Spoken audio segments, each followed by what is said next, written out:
It is 2:47 in the morning. Outside, the temperature in Detroit has dropped to 14 degrees Fahrenheit. The wind is coming off the river at 11 miles per hour, which puts the real feel somewhere around zero. In the rail yard behind East Jefferson Avenue, the corrugated metal walls of a 40-foot shipping container are contracting in the cold. Tiny clicks and pops, the sound of metal shrinking, the sound of a structure that is supposed to be uninhabitable living up to its reputation. Inside, Renata Sims is sweating. She's on her knees, pressing closed-cell spray foam into a 2-inch gap along the base of the eastern wall. And she has been at this for 6 hours without stopping. And the small radiant panel heater she wired into a salvaged deep-cycle battery is putting out enough warmth that she's actually had to take her jacket off. She's 52 years old. She worked maintenance for the Detroit Department of Transportation for 19 years. She knows buildings. She knows what makes them cold, and she knows with a precision that most people who've never been unhoused couldn't articulate exactly what makes them warm. She presses the last bead of foam into the gap. She leans back. She puts her bare hand flat against the wall that a week ago you could have seen your breath against. It's warm. Not warm like a furnace blast. Warm like a living thing. Warm like the wall has absorbed the last 3 days of work and is giving it back. Renata closes her eyes. That's where we're starting. Not at the beginning. Right here. Because you need to feel what she felt before I tell you how she got there. And before I tell you what she understood about heat and metal and survival that most engineers with 4-year degrees still get wrong. Let me tell you something about shipping containers that almost nobody outside the construction industry knows. They were not designed for comfort, that's obvious, but they were designed for something almost nobody talks about. They were designed to survive. A standard ISO shipping container, steel-framed, corrugated cordon walls, hardwood floor, reinforced corner castings, is engineered to stack 8 units high at sea in 40-foot swells. The structural integrity of an empty shipping container is, by most measures, higher than a single-family wood frame house. The walls can take a lateral load that would collapse a conventional stud wall. The floor can support a forklift. The doors seal against weather intrusion better than most exterior doors installed in American homes built after 1990. The problem isn't strength. The problem is thermal conductivity. Steel conducts heat approximately 1,000 times faster than wood. When it's 14 degrees outside and the wind is hitting a bare steel wall, that wall becomes a radiator running in reverse, pulling warmth out of the interior as fast as anything inside tries to generate it. This is why people assume a container is uninhabitable in winter, and they're not wrong to assume it. A bare, unmodified container in a Detroit winter isn't shelter. It's a refrigerator. But here's what the assumption misses. Thermal conductivity is a property of the material itself. It is not a property of the structure. You can leave the steel exactly where it is, and if you interrupt the path that heat travels along, if you put something in the way, the steel stops mattering. The steel becomes irrelevant. The container stops being a refrigerator and starts being a shell, and what you've built inside the shell is what actually governs the temperature. Renata Sims knew this, not from a textbook, from 19 years of walking through Detroit's bus maintenance facilities in January, figuring out why some buildings bled heat and some held it, and understanding, at a tactile, physical level, what the difference was. She lost her apartment in September of 2021. Her landlord sold the building. She had 30 days. She was 49 years old, and she had $847 in her account, and she had a storage unit full of tools. She found the container 4 months later. I need to stop here and tell you something about how homelessness actually works in the United States, because there is a version of this story that you've already written in your head, and it's probably not accurate. The version in your head likely involves chaos, desperation, decisions made in panic. It probably doesn't involve a woman with nearly 2 decades of skilled maintenance experience systematically assessing the structural integrity of an abandoned intermodal container, checking the corner castings for stress fractures, testing the door seals, and calculating, in her head, based on the square footage and her available insulation materials, what R-value she could realistically achieve with the resources she had access to. Homelessness and helplessness are not the same thing. Renata spent 4 months in a shelter system, that she will describe, if you ask her, as organized instability. The shelters weren't dangerous, not usually. They were just, there's a specific quality to a space that isn't yours, where your presence is conditional, where the lights come on at 5 a.m. and you have to be out by 8, where your belongings travel with you in 2 bags, because that's all that fits, where every day has the same texture of impermanence. She kept working. Odd jobs, maintenance calls through a cash labor platform. She kept her tools in the storage unit. She kept looking. The rail yard container was technically on private property, a defunct freight logistics company that had gone bankrupt 3 years prior. The container had been sitting there through 2 winters already. Nobody came. Nobody checked. The lot was fenced, but not monitored. And Renata had looked at enough neglected infrastructure in her career to know when something had been genuinely abandoned versus merely forgotten. This one was genuinely abandoned. She made a decision, not in panic, not in desperation, with the same systematic assessment she'd applied to every maintenance problem she'd ever been handed. What do I have? What do I need? What can I do with the gap between those 2 things? Here's what she had.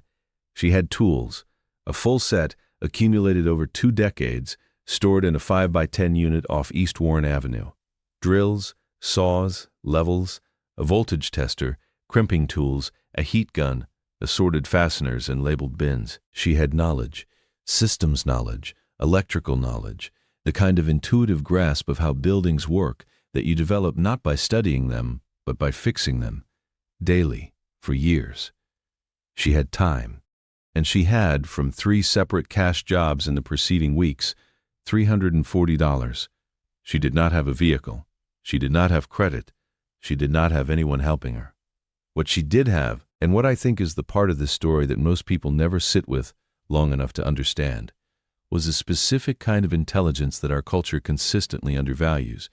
The intelligence of people who know how things actually work, not in theory. In practice. The people who patch the pipes before the walls go back up. The people who know that the thermostat is reading wrong because the sensor is too close to the supply duct. The people who've been inside the walls, under the floors, behind the ceilings, who understand the physical reality of built environments in a way that architects and engineers and landlords often genuinely do not. Renata Sims was one of those people, and she was about to apply 19 years of that intelligence to a 40-foot metal box in a Detroit rail yard. The first thing she assessed was the floor. Shipping container floors are typically constructed from 28 mm tropical hardwood, either bamboo composite or apatong, laid over steel crossmembers. They're dense, they're heavy, and in a container that's been sitting for 3 years, they can absorb moisture and begin to rot from the underside. Renata tested the floor with a screwdriver, pushing the tip into the wood at intervals, checking for soft spots. 12 feet in from the door, she found a section about 4 feet wide where the wood gave under pressure. She didn't panic. She mapped it, she stepped around it for the first 2 weeks, and she sourced replacement boards from a salvage yard on the east side for $18. The walls were sound, corrugated Corten steel, surface rust on the exterior, which is normal, expected, part of what Corten does. It forms a self-protective rust layer, but no structural penetration, no holes, no gaps larger than what she could address. The roof was clean. The doors, both the primary cargo doors at one end, sealed properly when she tested them with a smoke pencil she'd made herself from a birthday candle and a paper tube. This container had a future. She spent the first week just cleaning it, sweeping years of debris from the floor, scrubbing the walls with a diluted bleach solution, checking every corner for condensation patterns that would tell her where the thermal bridging was most severe. A thermal bridge, for anyone who hasn't encountered the term, is a spot where heat can travel from the warm interior to the cold exterior along a continuous path of conductive material. In a steel container, every wall stud, every internal frame member that touches both the inner surface and the outer wall is a thermal bridge. If you insulate the walls but don't address the bridges, heat bleeds out through the frame like water through a cracked dam. Renata knew this because she had spent years working in facilities where thermal bridging in poorly insulated metal buildings created exactly the condensation problems and heating inefficiencies that maintenance workers get called into. Address. She'd fixed the symptom dozens of times. She knew the cause. Her solution was one that professional container home builders charge thousands of dollars to execute: a continuous interior thermal break. Her budget version cost $41. Let me explain what she built, because this is where the story stops being about survival and starts being about something else, about a person applying a lifetime of learning to create something real out of almost nothing. The thermal break was a frame, not attached to the container walls directly, a freestanding interior structure, essentially a room built inside the container, with a deliberate air gap between the new frame and the original steel walls. 1.5 inches of separation, all the way around, interrupted the thermal bridge completely. Heat could no longer travel directly from inside to outside along the steel frame, because the frame was no longer in contact with the interior space. Between the new interior frame and the original walls, she packed insulation. Here's where the comparison cascade helps you feel the scale of what this does. The R value of a bare steel wall is essentially zero. The R value of the insulation she installed, a combination of rigid foam board she sourced from a construction dumpster and fiberglass bat she purchased for $14 from a Habitat for Humanity restore, was approximately R19. The R value of a standard new construction exterior wall in a Detroit home is R13 to R15. Renata's container wall, once she finished, outperformed most residential construction in the city she'd spent her career maintaining. A winter coat has an R value of about R2. Her walls had nearly 10 times that. A stone farmhouse wall, the kind that's kept people warm through continental European winters for 300 years, has an R value of about R5. She had nearly 4 times that. A submarine hull, for reference, has essentially no insulation value. Submarines are kept warm by the density of their interior air mass and the body heat of the crew. Renata's container, by the end of week 3, could have taught a submarine something. The electrical system was the part that took the longest. Not because it was complicated. By the standards of the commercial electrical work she'd done throughout her career, it was genuinely simple, but because she had to source every component individually, over time, as cash allowed. The system was this: 2 salvaged deep-cycle marine batteries, the kind used in boats and RVs, each rated at 100 amp-hours, a 200-watt solar panel, one panel mounted flat on the container roof, wired through a 20 amp charge controller to the batteries, an inverter, 600 watts, to convert the DC power stored in the batteries to the AC power that standard household devices use, and the devices themselves, 2 LED strip lights, a phone charger, and a 200-watt radiant panel heater, the kind marketed as bathroom heaters or desk heaters, low wattage, low profile, designed to take the chill off a small space rather than heat a large one. Here is the crucial thing to understand about heating a well-insulated small space. The amount of energy required to maintain a comfortable temperature in an insulated space is dramatically lower than most people intuit. We're accustomed to thinking about heat in terms of conventional houses: drafty, poorly sealed, with air leaks around every window and door and electrical outlet that constantly bleed warmth outside, forcing furnaces to run continuously to compensate. A furnace in a standard American house isn't fighting winter. It's fighting the house's own inefficiency. In a well-insulated, well-sealed small space, the math changes completely. Renata's container interior, once framed and insulated, was approximately 280 square feet. With that level of insulation, R19 walls, R23 ceiling, she'd added an extra layer there, understanding that heat rises and the roof is where you lose it fastest. Sealed floor. The heat load to maintain 65 degrees in a Detroit winter was, by her calculation, somewhere around 400 to 600 BTUs per hour. Her 200-watt heater, running at full capacity, produces 682 BTUs per hour. Her batteries, fully charged by a good solar day, could run that heater for approximately 16 hours. In practice, because the insulation did its job, she rarely ran it at full capacity. The thermal mass of the interior, the wood floor, the framing, her belongings, her own body heat, absorbed warmth and released it slowly through the night. She'd run the heater for 2 hours in the evening. She'd wake up 8 hours later, and the temperature inside would have dropped maybe 8 degrees. In a shipping container. I want to stop here and acknowledge something directly, because I think it matters. Some of you are watching this and thinking, That's impressive. That's resourceful. What a story.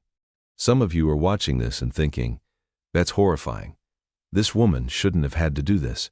This is a story about a system that failed a skilled, experienced, capable person so thoroughly that she was left to engineer her own survival in an abandoned freight container. Both of those things are true at the same time. The ingenuity is real. The injustice is real. The fact that Renata's knowledge and capability and decades of work couldn't protect her from housing precarity, that's not a footnote to this story. That is the story, running underneath everything else, the same way the cold runs underneath every decision she made in that container. She wasn't just building shelter. She was building proof. Proof that she was competent. That she was still a professional. That the thing that had happened to her, the loss of her apartment, the months in shelters, the shrinking down of a life until it fit in 2 bags, that none of that had taken from her the things she'd spent 19 years building. The knowledge, the capacity, the ability to look at a problem and solve it. That heater running at 2:47 in the morning was not just warmth, it was evidence. By week 6, she had furniture, not purchased, sourced. The alley economy of urban America, which is invisible to people who've never needed it, is remarkably well stocked. A mattress, still structurally sound, left beside a dumpster on a Tuesday after a move-out. A wooden chair, one leg repaired with a length of threaded rod and 2 nuts. A folding table, the kind used at community events, folded and leaning against a fence near a church that had recently replaced its hall furniture. A plastic bin system, 4 bins, stacked, that served as a dresser. She built a sleeping loft. This was her masterstroke, practically speaking. Not because the loft itself was complicated. It was a simple elevated platform constructed from salvaged 2x6 lumber, supported by 4 vertical posts bolted to the container floor. But because of where she put it. At the far end of the container near the top, where heat collects, the most thermally advantaged position in the entire structure. On cold nights, the loft was consistently 4 to 6 degrees warmer than the container floor. She had, without any formal training in passive thermal design, independently arrived at a solution that architects call thermal stratification management. She called it sleeping where it's warm. The loft also served a second purpose. It was hidden. From outside the container, looking in through the partially open doors, the way someone passing through the rail yard might glance in, you saw an empty container.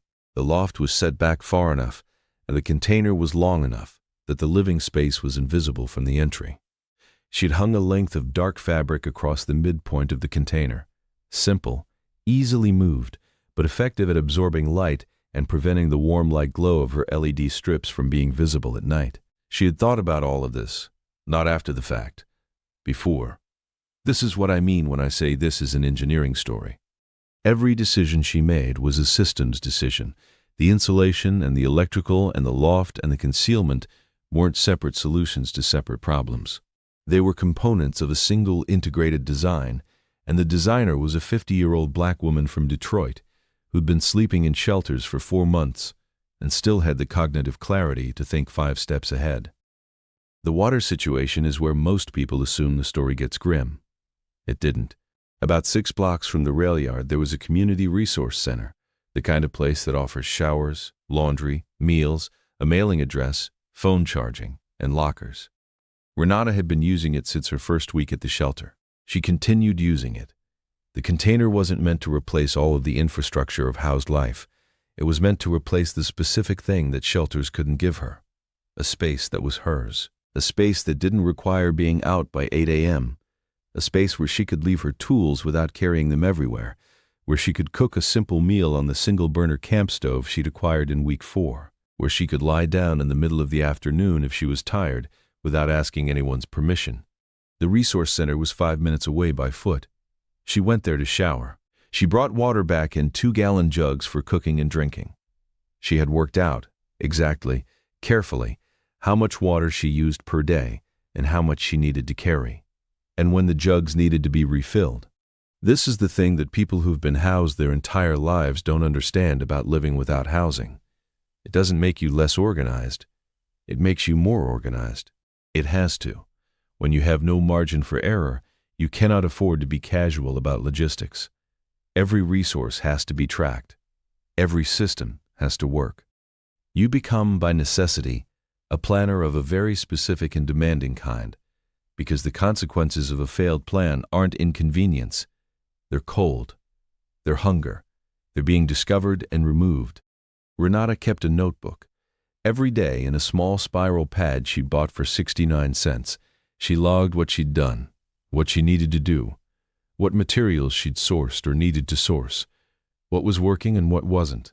When I look at that notebook, and she shared it, she shared the whole thing, pages of it. I don't see the record of a desperate person improvising blindly. I see a project manager. Week 9, she had a problem she hadn't anticipated, which is the most honest thing I can tell you about any complex build. No matter how well you plan, the thing surprises you. The problem was condensation. Not inside the insulated walls, she'd handled that. The problem was at the door.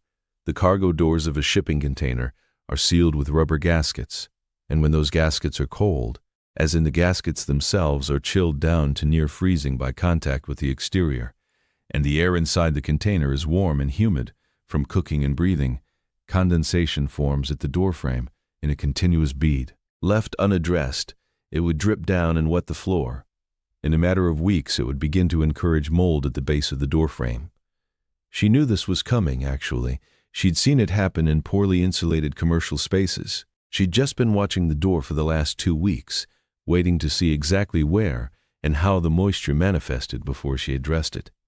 It manifested exactly where she'd expected.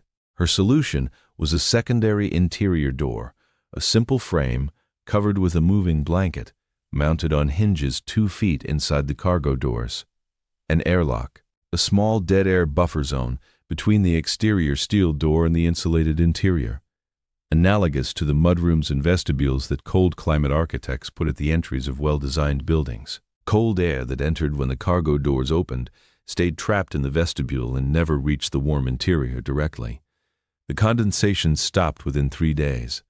An airlock, in a shipping container, in a Detroit rail yard, because a 50-year-old maintenance worker understood, at a fundamental level, why commercial buildings in cold climates have vestibules. I want to talk about heat for a minute, not the physics of it. We've covered that. The experience of it, there's a specific quality to warmth that you earn. I don't mean this in a sentimental way. I mean it technically. When you've been cold, genuinely cold, the kind of cold where your hands don't work right, and your thinking slows, and your body is using energy just to maintain core temperature, and then you move into warmth. Your nervous system responds to that warmth differently than it responds to the warmth you take for granted. The receptors are more sensitive. The relief is felt more completely. Renata has described this to me, and the way she describes it is not dramatic. She says, "I stopped feeling like I was fighting. That's all. 4 months of fighting for a bed, fighting for a locker, fighting for a few minutes of privacy in a bathroom, fighting the cold every time she had to move between places, fighting the constant low-level hum of instability that is the actual texture of unsheltered life. And then she built something that worked, and she stopped fighting. The container was 280 square feet. She had lived in apartments smaller than that. What it gave her was not space. It gave her the thing that living inside an institution, however well-meaning, cannot give you: the ability to close a door and be the only person who decides when it opens again. By week 11, she had heat that ran on solar power, a loft she slept in without waking up cold, a functional cooking area, a waterproofed entry vestibule, R19 walls in a city where the building code requires only R13, and a floor she'd repaired so well that the salvaged sections were actually more solidly seated than the original boards around them. She had one thing left she wanted to do. She painted the exterior, not to beautify it, not to signal anything. For a completely practical reason, the rust brown of Corten steel, while self-protective, has a high thermal emissivity, meaning it radiates heat away from the surface efficiently. Dark surfaces cool faster than light surfaces because they emit thermal radiation more readily. She wanted the container to hold the solar heat gain it accumulated during the day, not radiated away as soon as the sun went down. She painted the roof white, 1 gallon of exterior latex paint, $8 from the same Habitat Restore where she'd bought the insulation. White roof surfaces can reduce a structure's cooling load by 10 to 20% in summer. In winter, the effect is reversed. A white roof reflects more sunlight and gains less solar heat during the day, which is actually counterproductive in a heating climate. For a more technically correct cold weather solution, she should have gone dark on the roof. She knows this now. She figured it out about 2 weeks after painting it, when she was reading about passive solar design in a library book and hit the section on surface albedo. She laughed about it when she told me. "I got the physics backwards," she said, "painted it the exact wrong color for winter." And then she paused. Still stayed warm. I want to tell you what happened next, not as a feel-good resolution, because life doesn't really work that way, but because the next part matters for what this story actually means. In March of 2023, a social worker from a housing navigation program found Renata through the Community Resource Center. Not because of the container, nobody at the center knew about the container. Because Renata had been on a housing wait list for subsidized units since the previous fall, and a unit had opened up. She took it, a one-bedroom apartment in a 6-unit building near Gratiot Avenue, heat included. 3rd floor. She left the container, but before she left, she documented it. Photographs, measurements, material lists with costs, notes on every decision and why she made it. She gave the documentation to the social worker, who passed it to an organization in Detroit that works with people experiencing homelessness on shelter infrastructure. Some of what Renata figured out, specifically the interior thermal brake method, the vestibule airlock, and the battery and solar electrical approach, has since been adapted into a low-cost container conversion guide that the organization uses. Her solutions are still out there, running, in other containers, in other rail yards, in other cities. The last heat a match ever makes, it turns out, doesn't die when the match does. Here is what I think you should understand when you walk away from this. Not the insulation values, though those are real, and they matter, and they work. Not the solar electrical system, though that's real too, and elegant, and built for $38 in components. Not even the thermal airlock vestibule, which is genuinely one of the most quietly brilliant practical solutions I've encountered in years of thinking about built environments. What you should understand is this. The knowledge that kept Renata Sims alive and warm in a Detroit winter wasn't theoretical. It wasn't taught in a classroom. It was accumulated over 19 years of walking into broken buildings and figuring out, with her hands, what was wrong and how to fix it. It lived in her body. It traveled with her through 4 months of shelter beds and cold streets, and that specific kind of exhaustion that comes not from physical exertion, but from the relentless management of uncertainty. And when she found the container, it was still there. All of it. Every lesson. Every repair. Every winter facility she'd walked into and diagnosed in the first 5 minutes. We have a habit, in this culture, of locating expertise in credentials, in degrees and licenses and titles. We trust the people with the right paperwork, and the people who know, who really know, in the way that comes from doing, from failing, from fixing, from doing again. We sometimes look right through them. We see the 2 bags and the shelter address, and we do not see the 19 years. Renata saw herself, though. That's what the notebook was. That's what the insulation and the loft and the airlock and the white paint she got backwards were. Not just survival, a record. Proof, written in foam and salvaged lumber and a solar panel on a freight container roof, that she had never stopped being exactly who she was. In a 14-degree Detroit winter. In a metal box. Warm.